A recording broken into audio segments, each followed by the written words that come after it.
Bienvenidos a un nuevo programa de Enchufados de la Asamblea. Soy Roger Celi y estamos todos los viernes junto a Claudia Vega en la radio de la Asamblea Nacional, la 95.7 FM para Pichincha. Hoy les tenemos preparado un programa muy especial. Cuéntanos un poquito más, Clau.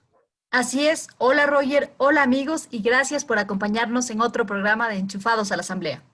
Hoy estaremos hablando en nuestro primer segmento sobre transparencia en las elecciones 2021, sobre todo enmarcándolas dentro del tiempo de COVID-19. Para eso, en el segundo segmento hablaremos con la asambleísta Doris Solís y también nos acompañará el coordinador del Observatorio Ciudadano Electoral, Fausto Camacho. Junto a ellos, en el tercer segmento construiremos la asamblea ideal de esta mañana. No se lo pueden perder. La pandemia generada por el COVID-19 nos muestra un panorama de incertidumbre, más que de certezas, y no solo en Ecuador, sino a nivel mundial. La necesidad de evitar el contacto con otras personas está marcando nuestras vidas, y las elecciones no son ajenas a esta realidad. De un total de 73 elecciones programadas para el 2020, 44 países han decidido modificar o suspender indefinidamente su calendario electoral, con el objetivo de salvaguardar la integridad de los votantes. Tenemos varios ejemplos a contarles, Clau. ¿Qué pasa en Latinoamérica? Bueno, en nuestra región, países como Chile, Uruguay y nuestro vecino Colombia han postergado sus elecciones por 3 meses. Sin embargo, en Ecuador, el Consejo Nacional Electoral y el Tribunal Contencioso Electoral ratificaron el calendario para las elecciones, definiéndolas al 7 de febrero del próximo año. Ahora hablemos sobre varias reformas que van a entrar en vigencia el próximo año en varios países de Latinoamérica y que no necesariamente se dieron dentro del marco del COVID, Roger. Sí, por ejemplo, en Perú se normó el acceso de candidatos y partidos a los fondos públicos, es decir, al financiamiento de la política en general. También se prohibió la postulación a cargos de elección popular de quienes hayan sido condenados por terrorismo, narcotráfico, violación, homicidio o corrupción. Y en materia de transparencia, se plantea crear una autoridad de transparencia y acceso a la información pública para las elecciones y también fortalecer el rol fiscalizador de los consejeros electorales regionales. Todo esto en Perú, Clau, pero más arriba, ¿qué está ocurriendo? En México se incentivó el acceso a la información pública para el conocimiento de la ciudadanía en el proceso electoral. También se incrementó la eficiencia en la revisión de documentos y materiales electorales durante sus elecciones locales.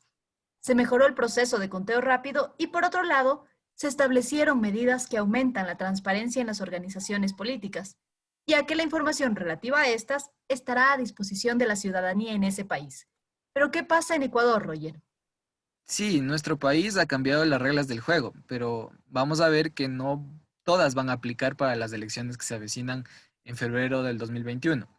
El Pleno de la Asamblea Nacional aprobó el proyecto de reformas al Código de la Democracia en febrero de este año y se aprobó en este proyecto la implementación de un sistema para la transparencia de los aportes de las campañas electorales. También se creó una unidad antilavado en el CNE y también la creación de un sistema de interconexión de datos entre el CNE, la Superintendencia de Bancos y Compañías y otras entidades. Insisto, esto deberá empezar a funcionar en el 2023 y durante todo este tiempo estaremos construyendo y perfeccionando estos nuevos instrumentos para la transparencia. Pero la fórmula también cambió, Clau. Así es, uno de los ejes más importantes de las reformas que se aprobaron al Código de la Democracia es el reemplazo del sistema de Hunt por el sistema Webster. Estos son métodos de asignación de escaños. ¿Qué quiere decir esto? Bueno, básicamente significa que la fórmula de división del total de votos se debe dividir para el número de curules a elegirse. Eso es lo que cambia, Roger. En el caso de la Asamblea Nacional nos referimos en cuanto a curules. El Claro, sistema que y antes teníamos, sí, perdóname, les cuento primero que el sistema que antes teníamos, el sistema de Hunt, fortalece la gobernabilidad del país, ya que permite que las organizaciones políticas con más votos obtengan la mayor cantidad de curules. así es, Clau, y vamos a contrastar con el método de Webster que va a regir en las elecciones, en donde se fortalece la representatividad al permitir que partidos con menor número de votos accedan a escaños. Es decir, entre todos los partidos o movimientos que no tuvieran las más altas votaciones, se podría llegar a repartir al menos uno de los escaños o curules, en el caso de la Asamblea Nacional, disponibles en cada elección. De esto estaremos hablando con nuestros invitados en el siguiente segmento, así que no se desenchufen, súbanle el volumen y quédense con nosotros. En casa.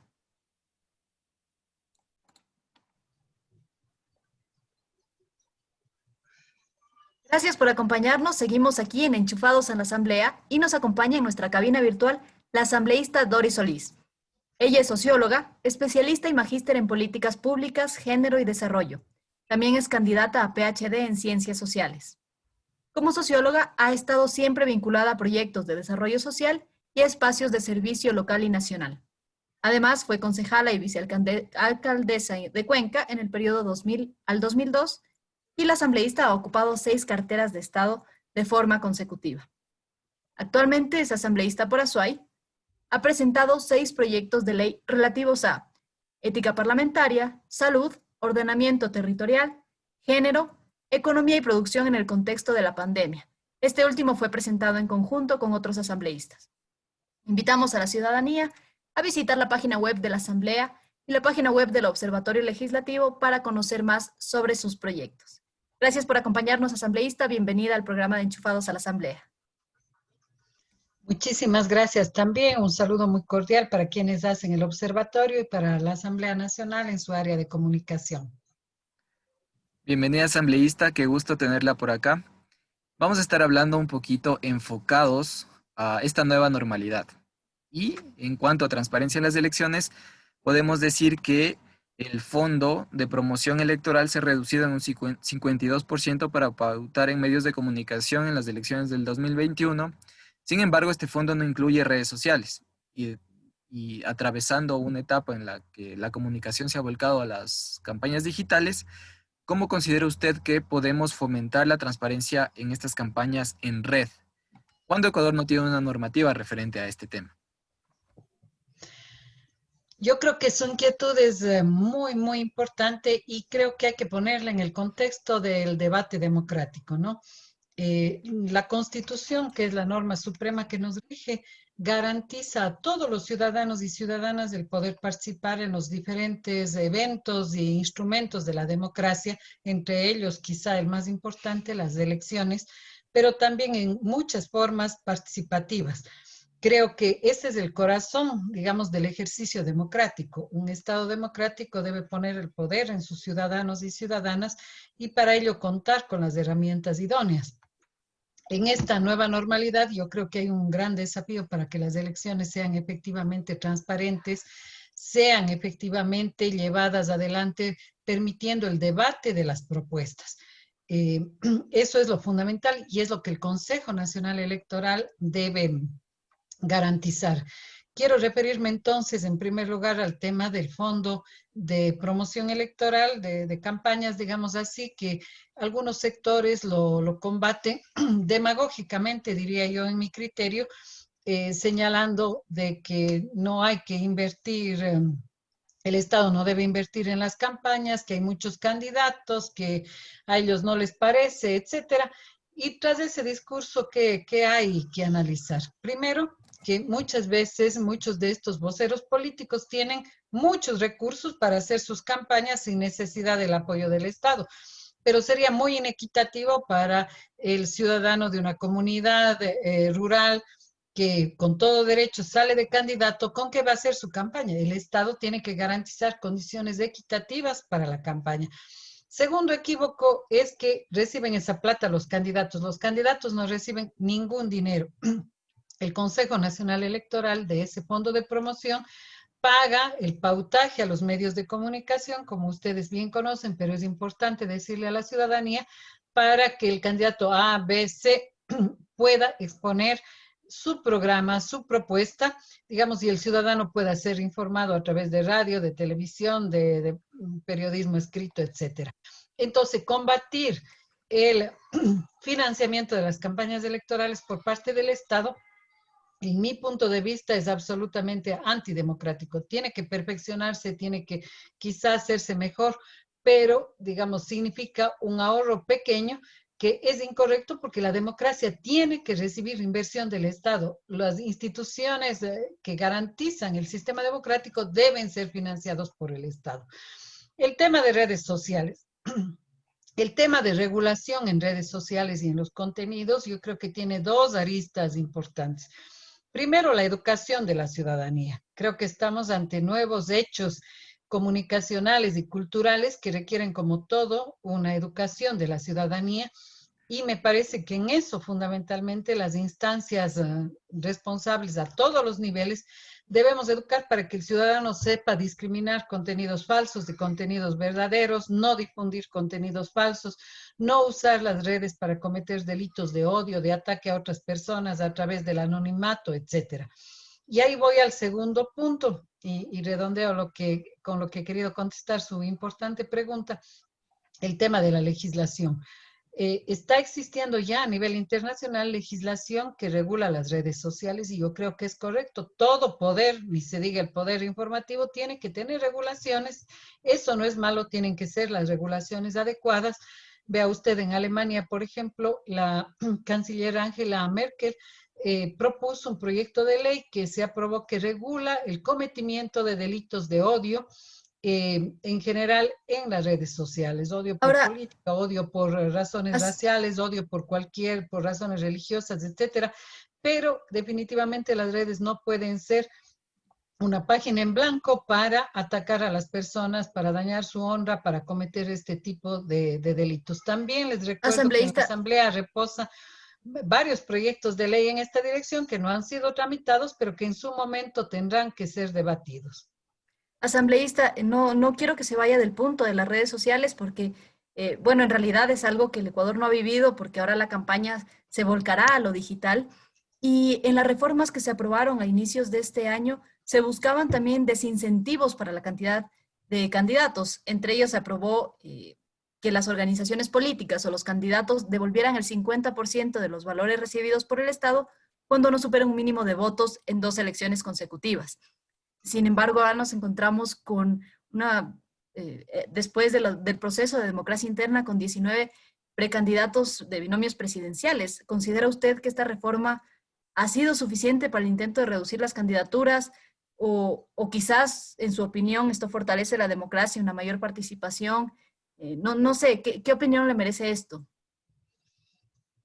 Sí, creo que, digamos, yo soy una convencida de que la participación en el sentido más amplio es importante, pero hay que cualificar esa participación. Por ejemplo, a mí me parece muy débil el trabajo del Consejo Nacional Electoral sobre los programas de gobierno y el cumplimiento de los mismos. Hay muy poco monitoreo, de hecho se han bloqueado inclusive planteamientos de colectivos ciudadanos sobre, digamos, la revocatoria del mandato en el caso de incumplimiento del programa de gobierno. Ve usted que nuestra constitución es sumamente avanzada, reconoce que si una persona, una autoridad gana con un determinado programa y no lo cumple, o peor aún, lo traiciona totalmente, tiene que ser revocada porque hay un engaño a la ciudadanía. Digamos, yo gano con un programa de izquierda y me viro y gobierno con uno de la derecha. Eso no puede pasar. Sin embargo, eso acaba de acontecer en la reciente historia del país, pero los pedidos de revocatoria del mandato han sido bloqueados. Me parece que el CNE queda debiendo sobre ello. La participación democrática no tiene solo que ver con el número de candidatos, creo que tiene que ver sobre todo con los contenidos, con las propuestas, con el debate que puede organizarse. Vamos, nadie puede impedir que yo mañana quiero candidatizarme o cualquier ciudadano, pero el punto es, tengo la experiencia suficiente, tengo propuestas para el país, ¿qué estoy planteando sobre los temas que implica gobernar? Entonces, creo que a veces nos centramos mucho en la parte numérica, cuantitativa. Sí, 19 candidatos, si es que llegan a concretarse, es mucho. Me parece que hay que fomentar los procesos de coalición, de alianzas.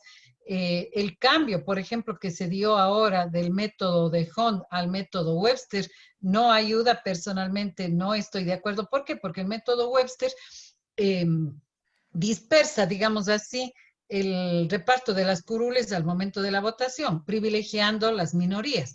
Entonces tendremos una composición complicada en la próxima asamblea porque resultará de muchos movimientos y eso en la cultura política ecuatoriana puede significar las mayorías móviles a cambio de prebendas políticas, por ejemplo, que no ha sido una adecuada experiencia porque no se pone al centro el bien común, el debate de propuestas para el país.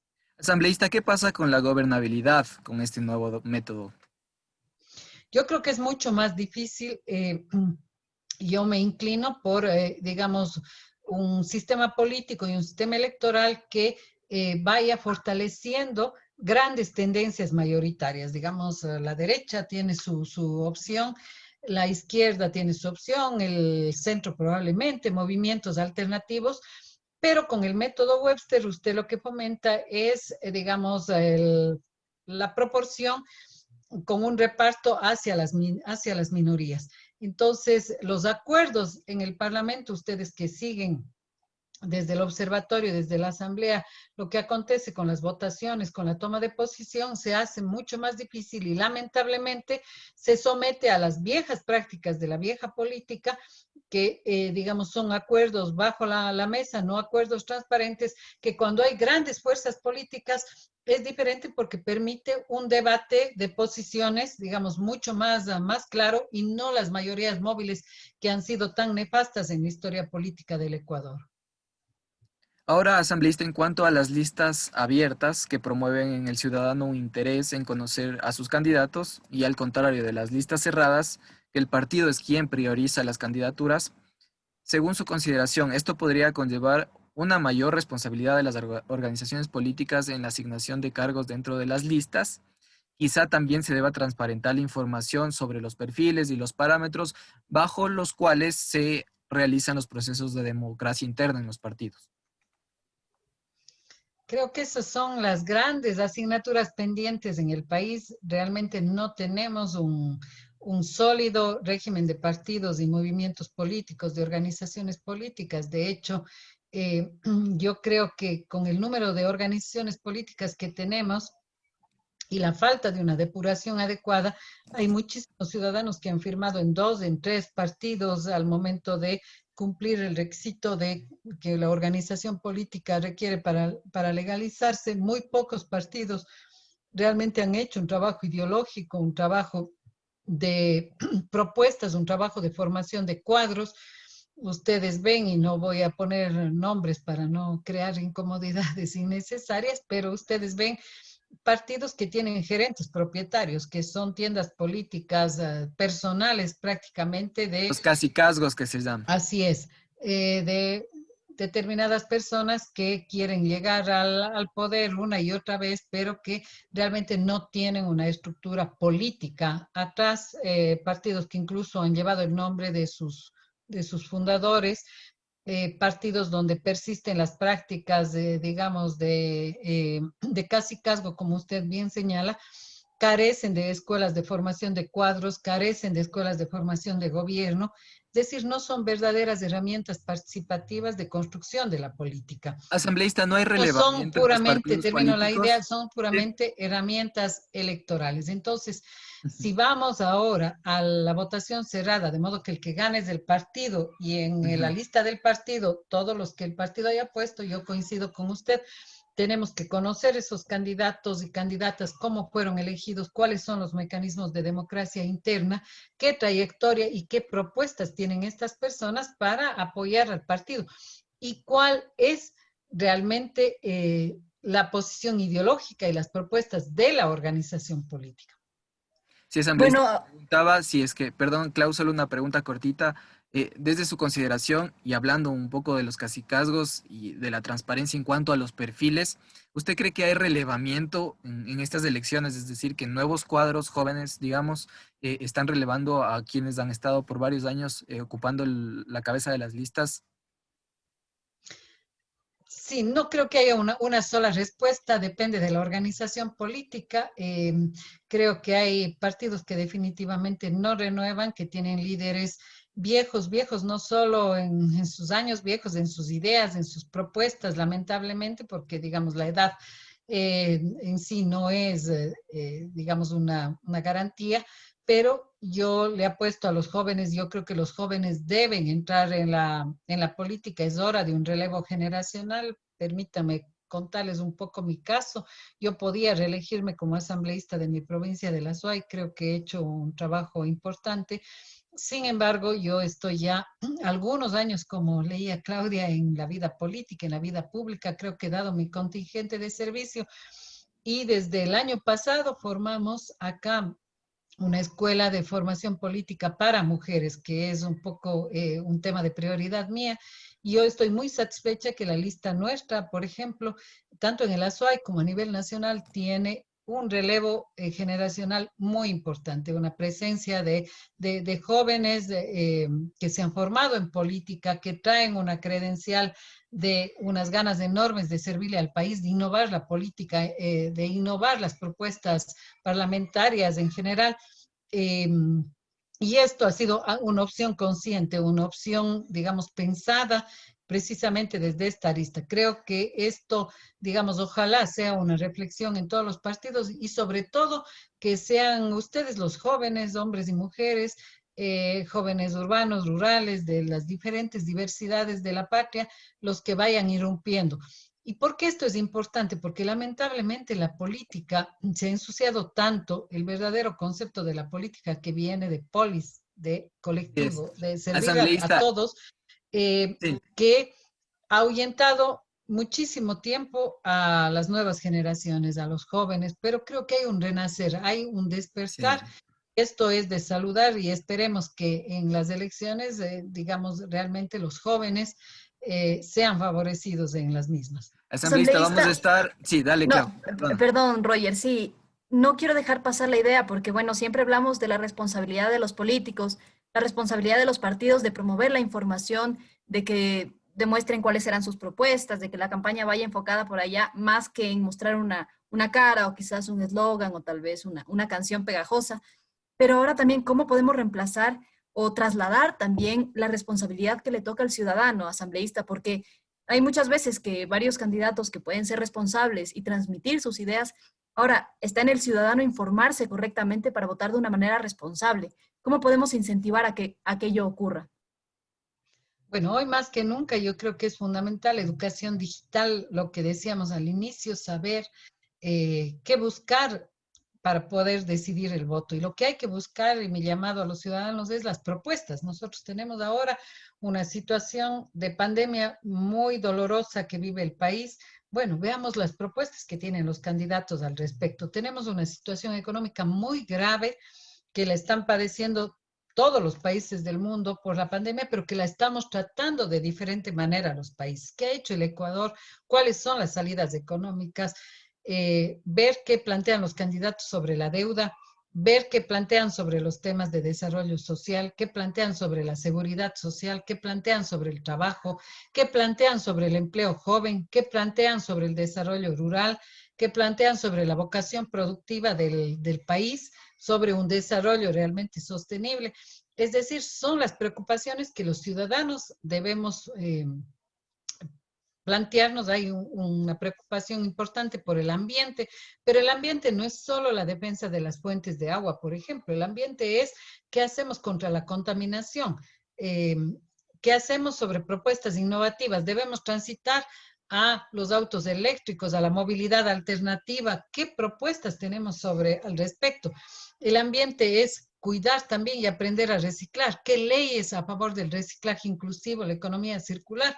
¿Qué propuestas tienen o no tienen los candidatos sobre estas nuevas realidades, sobre estas nuevas problemáticas? Eh, ¿Cómo defender los derechos humanos? El candidato es racista, el candidato es sexista, el candidato tiene una postura sobre la equidad de género, tiene una postura sobre la equidad, eh, digamos, racial o étnica, tiene una postura sobre los derechos de la comunidad LGBTI. Esas son las preguntas fundamentales que debemos Perfecto. hacernos y ojalá los espacios como este de entrevistas, los espacios y paneles de debate puedan ayudar a esclarecer cuáles son las posturas e ir avanzando en una cultura política realmente democrática e informada, que es lo que sería ideal. Así es. Mucho del voto, para bien o para mal, los estudiosos han señalado, es un voto emocional, pero ojalá ese voto se cimente también en una racionalidad, en una comprensión de lo que está en juego para la patria. Así es, asambleísta. Ahora vamos a pasar a nuestro siguiente segmento. Muchas gracias por sus importantes aportes, pero vamos a construir la asamblea ideal de esta mañana en una sola frase, asambleísta. Así que le invito a quedarse, y a todos quienes nos escuchan, a quedarse enchufados a la asamblea. Vamos a comenzar nuestro último segmento, que es el segmento estrella de Enchufados a la Asamblea. Vamos a construir junto a nuestra entrevistada de esta mañana, la asambleísta Doris Solís, la asamblea ideal que todos queremos. Asambleísta, yo le voy a decir, es una dinámica bastante simple. Yo le digo una palabra y usted me contesta con lo primero que venga a su mente. De ser posible, en una palabra, por favor. ¿Preparada? Preparada. Asambleísta, si yo digo transparencia, ¿qué viene a su mente? Información. Si yo digo ciudadanía, Equidad. vamos a ingresar estas palabras en nuestro procesador de palabras patentado y vamos a ver qué asamblea hemos construido en esta mañana.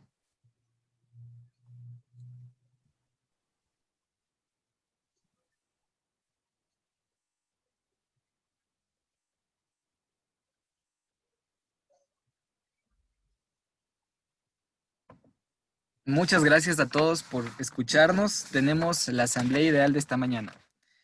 Y dice así: queremos una ciudadanía informada para tener una asamblea equitativa del 2021 al 2025, con una meta muy fija.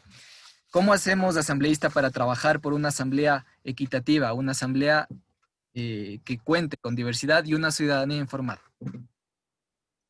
La equidad tiene que venir de la composición de la asamblea. Queremos ver en la asamblea jóvenes, hombres y mujeres en equidad. Queremos ver población indígena, población afroecuatoriana, población montubia, no solo representantes urbanos y de las grandes ciudades. Queremos ver cambio generacional y también con esa renovación de rostros, con esa renovación de personas y de líderes, una renovación de propuestas, poner al centro la justicia social y la equidad, la preocupación del bien común y no de intereses de grupo o intereses particulares.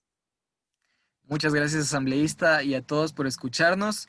Estuvimos conversando con la asambleísta Doris Solís y les pedimos que nos sigan en nuestras redes sociales, Observatorio Legislativo en Facebook, y en Twitter nos encuentran como Ojo a la Asamblea, que es otra forma de estar enchufados a la Asamblea. Un abrazo y que tengan un excelente viernes. Hasta luego. Muchas gracias.